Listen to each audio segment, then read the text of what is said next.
在过年就要到啊，千万都唔通去互骗去啊！警政署是来统计，敢若1月27日呢去报案讲，互人诈骗的这个金额呢，加起来就已经超过3亿。所以提醒大家呢，这投资诈骗甲买物件的诈欺，这两件是上接发生的，这比例是有30%以上。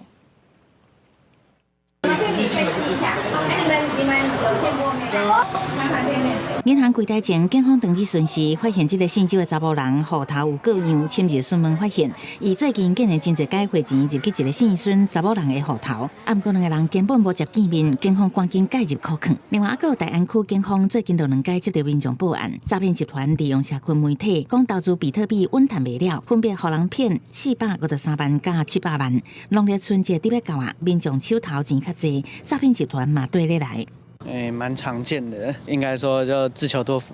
我们就有啊，没有被骗，但是就是有结果。春节期间金融交易真济，网购需求嘛增加。根据警政署伫打查仪表板的统计，刚刚27天就有3亿4000万金额互骗去，即嘛诈骗集团更较有进步。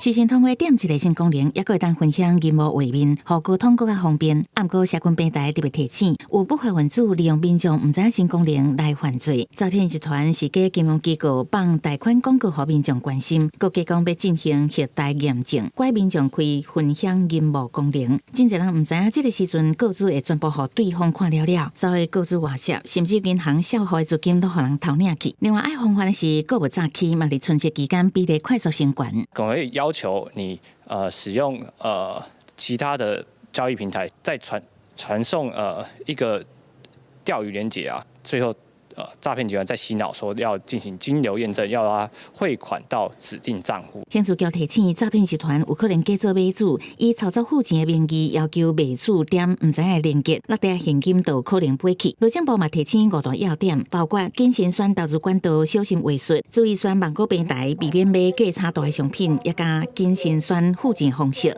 记者综合报道。